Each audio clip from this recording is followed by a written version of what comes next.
Welcome to the Golden State Media Concepts Life and Happiness Podcast, the show that takes you on a journey of exploration. We'll discuss tried and true methods alongside the latest trends of how to best live your life to its fullest and happiest. From psychology to meditation, science to self-help books, the GSMC Life and Happiness Podcast will help you to discover what makes you happy and how you can live life being the best you possible.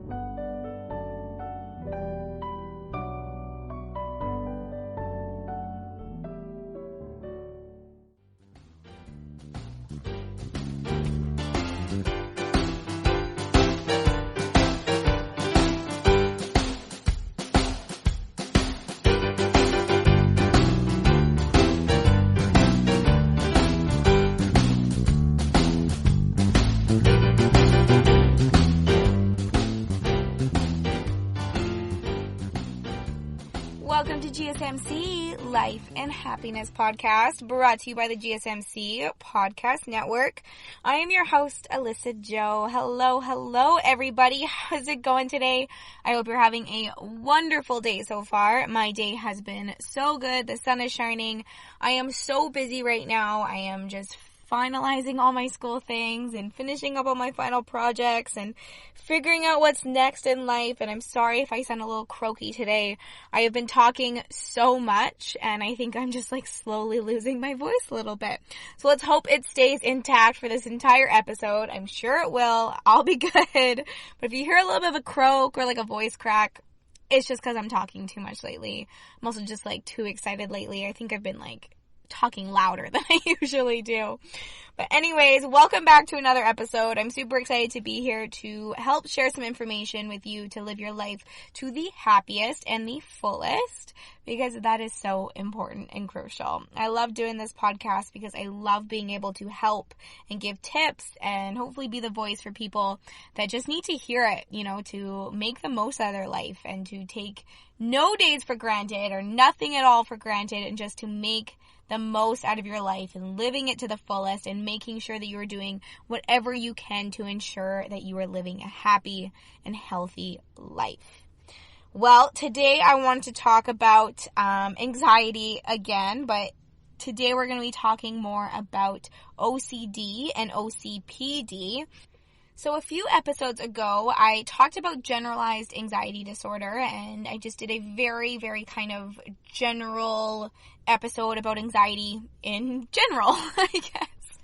And I said that, one of the things that people, who have GAD, they often can develop OCD or OCPD. That's just another anxiety disorder. And so it's just really common when you have GAD that you might be getting OCD or OCPD. If you don't know what OCPD, that's a not as common term that's said, but actually more people have OCPD than OCD. But I'll get into that a little bit later.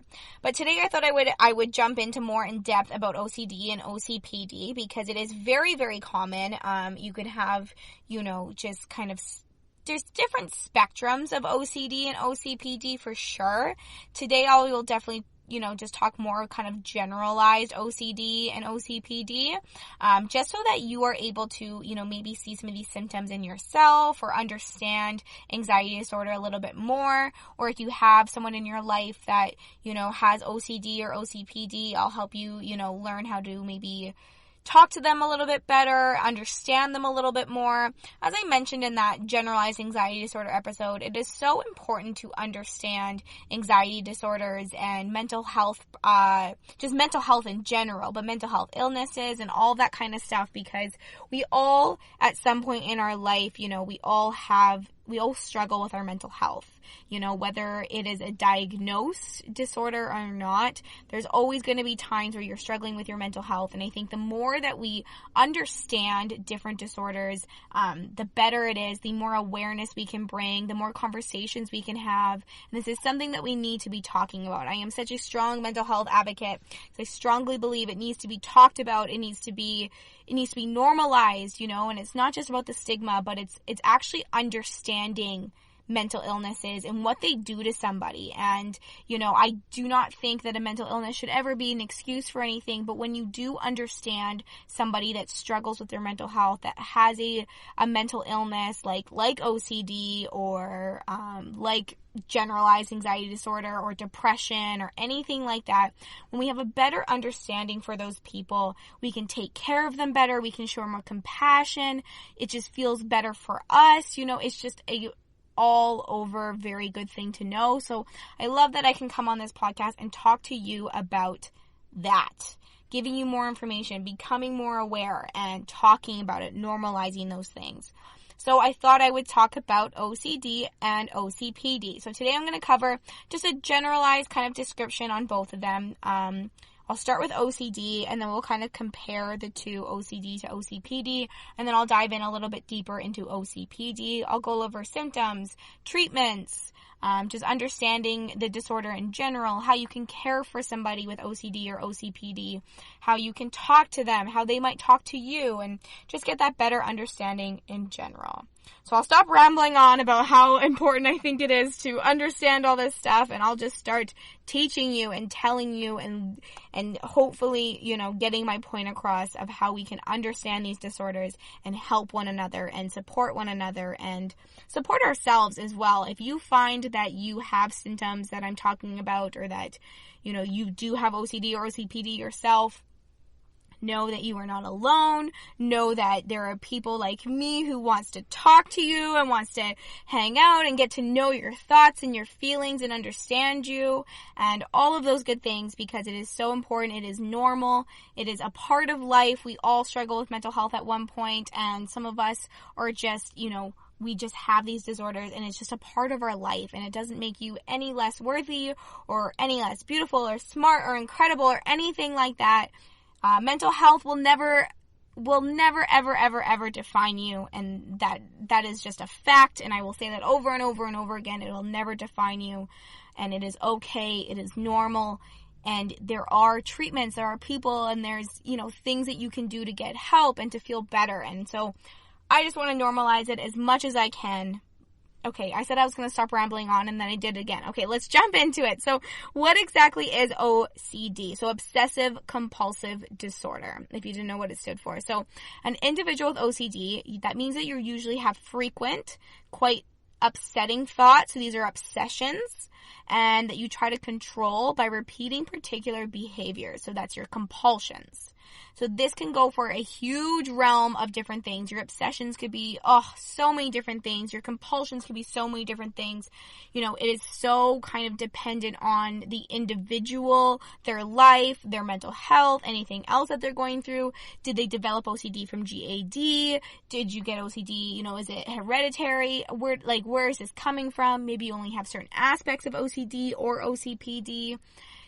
It's not just like you're diagnosed and you have all your obsessive and compulsive, about all these different things. It's totally individualized, totally depends on the person. So I just want to say that to begin with. But people with OCD will basically do anything to combat or escape their obsessions, and then they resort to extensive compulsions and avoidance. So that's kind of, I guess, the way to sum it up. So those with OCD are aware that they have obsessions and that they're unreasonable.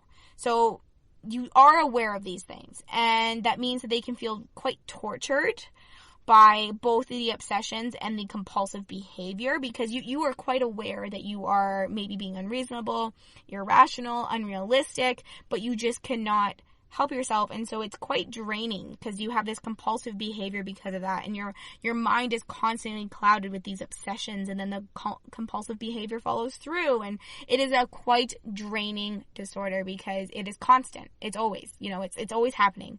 And just like GAD, just like any kind of anxiety, it's so constant in your life, right? So you have to really be able to get a grasp on that and understand it, and have different tactics and tools and things for yourself that you can help take better care of yourself and help that disorder, so that you can help yourself live that normal life and not be so obsessive and compulsive with all these things. So typically OCD starts to develop later in childhood or during adolescence. Symptoms can there's so many different things. It's not typical for OCD to start later in life, but that doesn't mean that it's not possible. Like I said, a lot of people with GAD can then develop OCD later on. But OCD usually does start at an earlier stage in life. You might see smaller aspects of it, and then as you grow up, you might understand a little bit more of it, or it might kind of affect different aspects of your life as you grow older. So it kind of depends. So OCD tends to be very distressing because the person may realize that, the symptoms are impairing your life, but it still feels compelled, like you still feel compelled to do those the compulsions. Like you're so aware of it, of these obsessions, and you might feel irrational or, things like that, but you can't help yourself but do these compulsions. Like it is just, like, it's uncontrollable. It feels like you cannot control yourself, which is quite scary, and that's why it becomes very draining. And it's a lot. It's just a lot to deal with. That's why it's so important to find those things that work for you to help yourself with the situation. All right, so it is time for a little bit of a break, but do not go anywhere, because when we get back, I'm going to jump into a little bit more of exactly what OCD is. We're going to talk about the most effective treatments for OCD, how you can care for somebody with OCD, and then, like I said, I'll jump into comparing OCD and OCPD and exactly what OCPD is, those treatments, and how you can care for somebody and take care of yourself if you have OCPD. So don't go anywhere. I got lots more important information for you, so stay tuned. I will be right back. Are you tired of the same old news? Are you sick of the seemingly endless political spin and negativity? The GSMC America's Still Beautiful podcast is a weekly news podcast covering all the top positive and uplifting news stories. We cover stories that will inspire, uplift, and remind you of the good in the world. Tune into the Golden State Media Concepts America's Still Beautiful podcast to get all the great and positive news stories of today. Download the GSMC America's Still Beautiful podcast on iTunes, Stitcher, SoundCloud, Google Play, or anywhere you find podcasts. Just type GSMC in the search bar.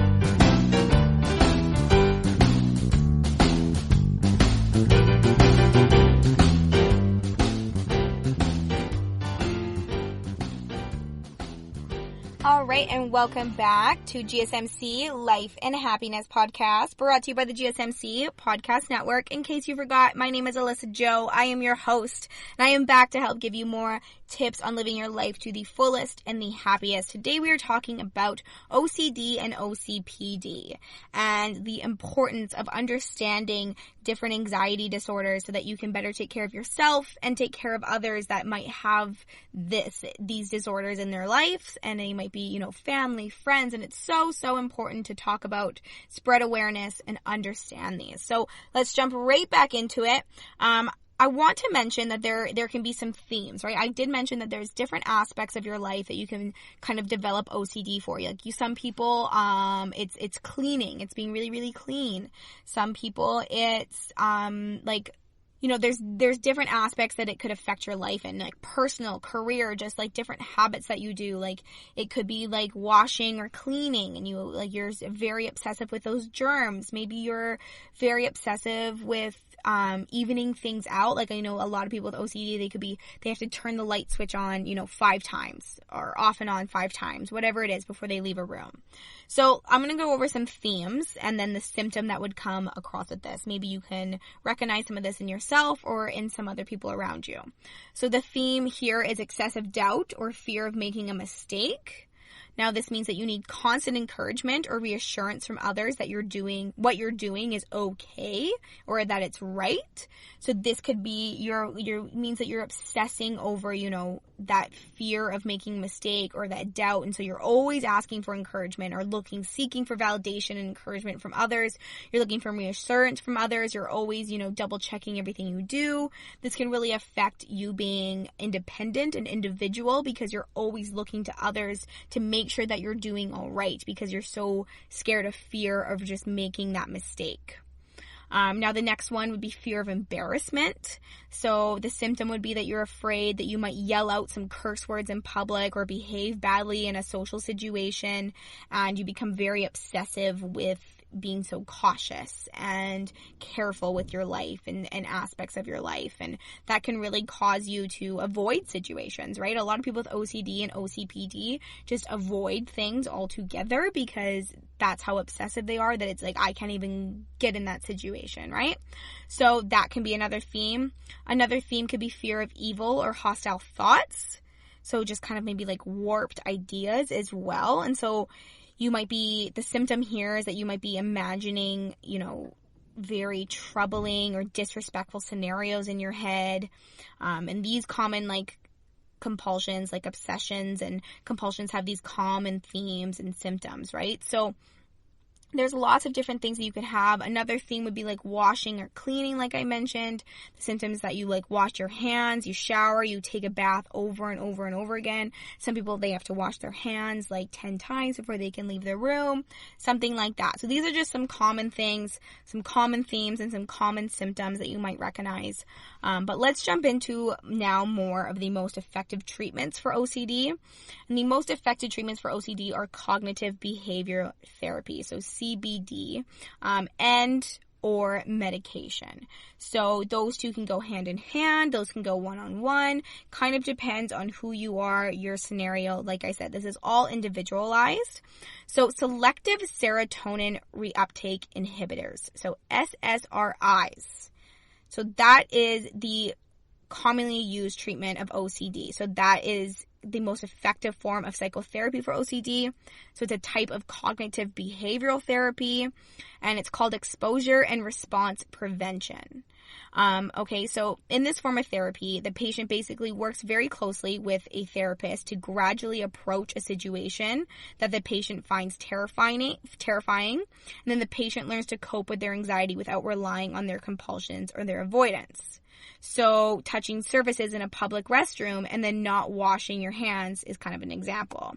So this takes time. This is, these treatments for OCD and OCPD, it takes time.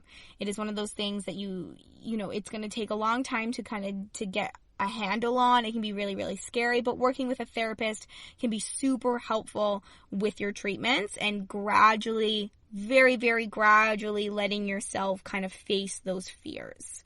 And your therapist or your specialist, your doctor, people can help you with these things. You don't have to do this alone. So if you experience OCD, it's really feeling like it's taking over your life, talk to somebody, talk to your doctor, look into cognitive therapy and start talking to someone, because you can slowly, gradually help yourself with these things so that it's not completely taking over everything in your life. And the goal of this treatment is not to limit having these intrusive thoughts, but instead to learn over time, of course, like I said, to be open to them and not react to them in fear.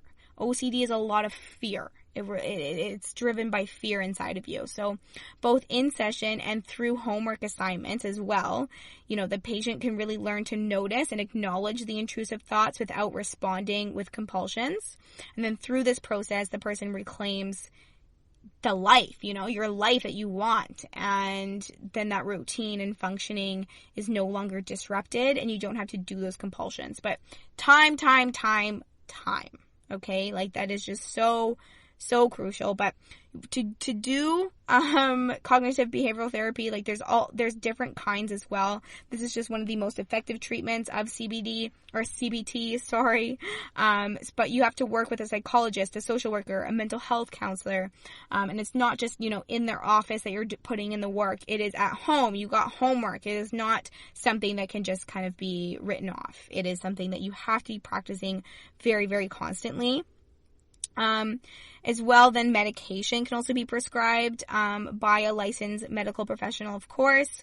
And basically, you would kind of just work together with your doctor or your therapist to develop a treatment plan. There's different medications. It kind of depends on, like I said, it's all individualized on you.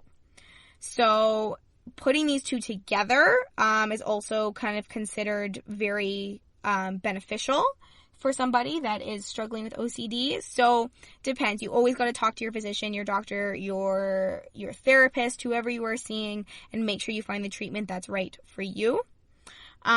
There's some additional treatment options for OCD as well. So there are saying that ERP therapy that's delivered through video conferencing, so teletherapy, might also be effective.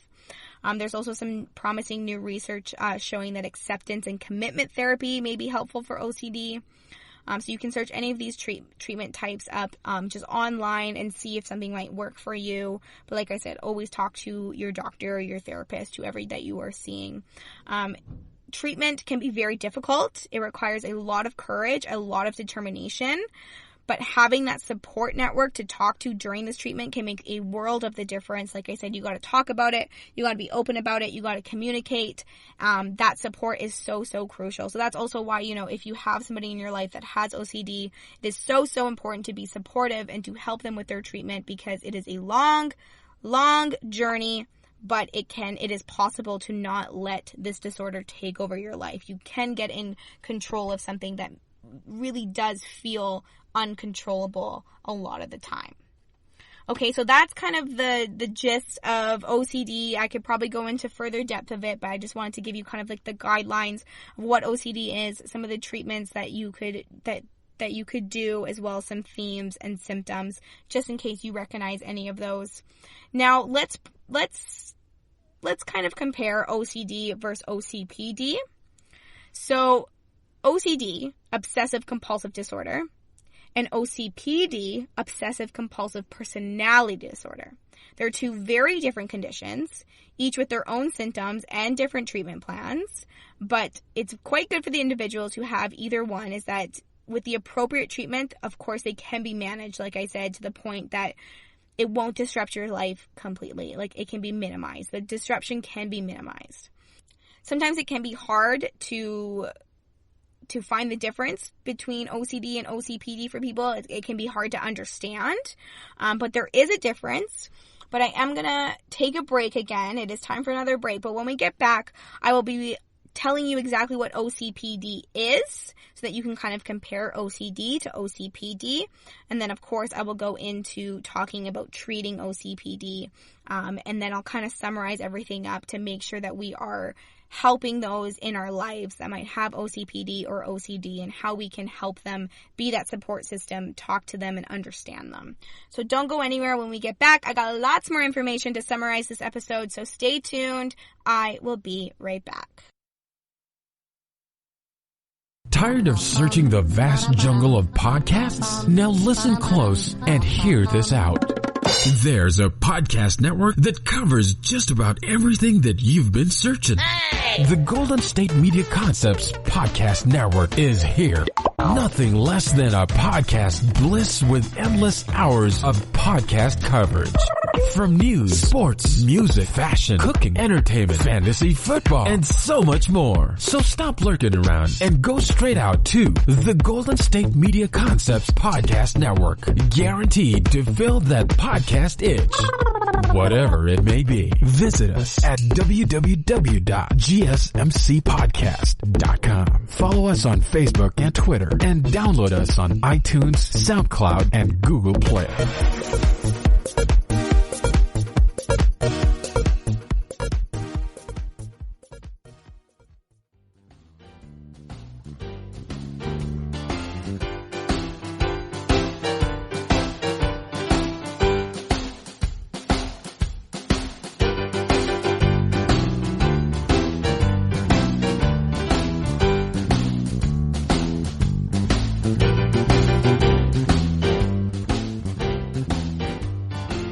Welcome back to GSMC Life and Happiness Podcast. Hello. We are back on the last stretch of today's episode. My name is Alyssa Jo. We're talking all about anxiety disorders, what exactly OCPD is, OCD is, the treatments, how we can care for somebody with these disorders or care for ourselves. So there you go. That voice crack, I told you it was coming. You've probably heard it a few times in this episode. I'm losing my voice. Don't worry. I'll rest after this episode. Okay. So, OCPD. So, obsessive compulsive personality disorder. Now, I mentioned at the beginning of the episode that OCPD can be more common. And when I say that, I mean that aspects of OCPD are a little bit more common than sometimes OCD. You can kind of have a little bit of both.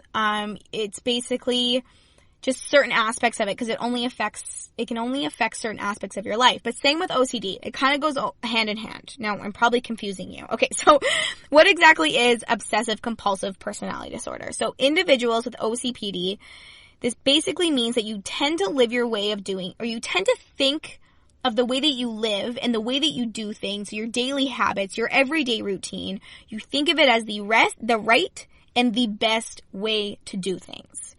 And when you have OCPD, you're quite fixated with following set procedures or routines. This could be in your work or just like your personal life. Even when these routines are inefficient, you can be quite obsessive with these strict routines for yourself. And so these individuals, you usually tend to be overly controlling sometimes with your environments, sometimes with your relationships as well, just because you like things done a certain way. You like your routine, you like your structure, and your way or the highway, usually. Okay? Like I said, it's different for everybody. It's quite individualized, like every anxiety disorder. So just bear with me, understand that. But you can be, basically it's quite controlling because you need to be set in your ways. You need to do things the way that you do. You probably have a very strict morning routine, night routine, middle of the day routine, weekly routine, monthly routine. Like you're probably quite on point with things. And that's just the way it is. And it's okay. It's okay. You like your structure and that's all right. So basically this personality disorder includes kind of these traits and behaviors that, like perfectionism. It interferes with, completing your tasks, rigid following or moral or ethical codes, hoarding behaviors as well, an excessive fixation with lists and rules. A person with OCPD has an overwhelming need for order, a strong sense of how things should be done, and, you can be very rigid when it comes to rules. So for someone with OCPD, it's all about rules and orderliness, structure, deadlines, schedules, lists. Basically you believe that there's a certain way of doing things and that is how things should be done at the expense of everything else. It doesn't even matter. So a person with OCPD can be quite successful in work life, but their perfectionism can keep them at quite a high standard, right? But we all know what perfectionism can do over time or in certain situations. Others may find that the individual with OCPD, though, can be very difficult to work with or live with because of their style of operating. You might feel like you're never doing something right. If you have somebody in your life that has OCPD, you might kind of have to adapt to their way of things. You find that you kind of have to adapt to their way of things or else, the relationship might clash a little bit. So what are the treatments for OCPD? Well, with OCPD, it's kind of the same thing as well. Cognitive behavioral therapy can be very effective for treating OCPD because it will target the individual's perfectionism, rigidity, those thinking habits, can help focus on the stress that is causing the need to be perfect and organized 100% of the time. It helps the person identify the distress in their life as well that's driving them to be so perfect and organized. So cognitive behavioral therapy also helps the person to identify unattainable standards as well. It's basically just becoming more self-aware with things. You can better understand how things, can get in your way when you're being so orderly and organized all the time. It's kind of the same treatment as OCD. Cognitive behavioral therapy, talking to a therapist, talking out loud, working through those fears, working through those compulsions, why you do what you do, understanding that, there is multiple different ways that things can be done in life, that kind of stuff. And so people might have a lower risk, I guess I should say, like a lower risk OCPD or OCD might not affect all aspects of your life. You might just have little symptoms of OCPD. For me, like I have little symptoms of OCPD. I'm really, really organized and I do like things set in my way. I do get very obsessive with my lists, with my deadlines, with my schedules. I do like structure a lot, but I'm also that's just kind of the personality that I have. I'm just organized and very set in stone with my organization. Especially my list. That's probably my biggest kind of symptom of OCPD, that I do get quite obsessive with my lists and checking things off my lists and making lists and all those 9 yards, right? So you can have certain kind of traits from OCD or OCPD. And it's okay. And it doesn't mean that you need to diagnose yourself. And you should never diagnose yourself with OCD or OCPD. You always got to talk to somebody, talk to your physician, your doctor, your therapist, whoever you are seeing, to make sure that you get that proper diagnosis. But if at any point in today's episode you recognize some of these symptoms in yourself or in others, I want to now talk about ways that you can help treat your friends, take care of your friends and family that might have OCD and OCPD. And the most important thing to do is to try to understand them, be patient with them, not get angry that, things have to be set in their way. Like, you have to understand that it is mental, and so if you put, the book on the shelf wrong and they get frustrated with you and they have to go up and move it, that says something, right? And so don't get frustrated with them for moving things around. You gotta be patient. And I think the closer that you are to somebody with OCD or OCPD, you'll start to understand their traits a little bit more, especially when you're living with somebody. You do almost have to sometimes adapt to the way that they do things. But if they are in treatment, they are doing cognitive behavioral therapy, it will be helpful. And you gotta be that support system that can also help them, right? Help guide them, help show them that they're all alternate ideas or alternate routes. Things don't have to go exactly this way for them to be okay. There's different placements and different things that you can do, and that's all right, but it takes time. So the most important thing is just be patient, be understanding. Patience. Like, that's my biggest tip for taking care of someone or being around someone with OCD or OCPD. You just got to be patient with them. Give them their space. Let them reflect on their own things. Try not to get highly emotional when they're highly emotional. Like, you gotta be that strong support system that's just gonna help them. Okay, yeah, sure. Like, just kind of do it. Back off if you need to, take a step back. Understand that, this is something that is in their head, and that's just the way that it is. That perfectionism, that rigidity, that, over obsessive washing of the hands and cleaning and all these things. And, especially if someone has OCD and they have, they're really obsessive with cleaning and germs and stuff like that. If you are living with them, try to be mindful of these things so that you don't want to overstress them, right? You don't want to leave a giant mess in the kitchen so when they come home, they have this huge, of anxiety. They're like, oh my gosh, and they got to clean everything. And that's when things get quite obsessive, and then the compulsive behaviors come out, and it can really, really stress them out. It can really cause a lot of strain on them in general, right? So coming home to a clean apartment, a clean house can be super beneficial for them. So just understanding that person, getting to know their traits. Like I said, OCD and OCPD is so different for everybody.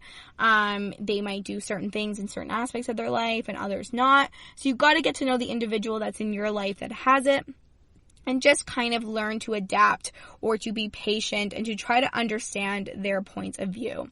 But you also have to have that fine line of also, helping them with treatment and helping show them that there are other ways to do things, that it is okay for things to be displaced, that it's okay to, leave some crumbs on the counter and things like this, right? You gotta also help with that treatment and stuff. And so going, talking to them, understanding things from their therapist or their doctors, that can always be beneficial. My biggest thing is patience and taking the time to learn their specific OCD or OCPD traits, because it's individualized. I don't know how many times I said that this episode, but I can't stress that enough. All right, well, that is everything that I have for you today. I hope this was beneficial. I hope that you recognize some things and it made you more aware or more willing to go and talk about it. I would love to talk about it if you want to. I am always open to talking about mental health and things like this, so never be shy to do that. I am always an open ear. Thank you so much for listening to GSMC Life and Happiness podcast, brought to you by the GSMC Podcast Network. I am your host, Alyssa Jo. Thank you so much for being here and listening. I appreciate it. You beyond words could ever say. So thank you, thank you, thank you. Please do not forget to hit that subscribe button. I have new episodes out every single Monday and Thursday. Head over to our social media pages. I update those regularly. I would love to engage with you, have a conversation. If you have any questions, if you want to know things, shoot me a message. I would love to talk to you. And as always, please do not forget to leave a 5-star review because it is so helpful and I love reading them. Stay happy, stay positive, spread kindness every single chance that you get, and take time to take care of yourself. Thank you. Till next time. Bye. You've been listening to the Golden State Media Concepts Life and Happiness Podcast, part of the GSMC Podcast Network. You can find the show and others like it at www.gsmcpodcast.com. Download our podcasts on iTunes, Stitcher, SoundCloud, Google Play, or anywhere you find podcasts. Just type in GSMC to find all of our shows from the GSMC Podcast Network, from sex and relationships to health and wellness, life and happiness, and even weird news. You can also follow us on Twitter and Facebook. Thank you, and we hope you have enjoyed today's episode of the Golden State Media Concepts Life and Happiness Podcast.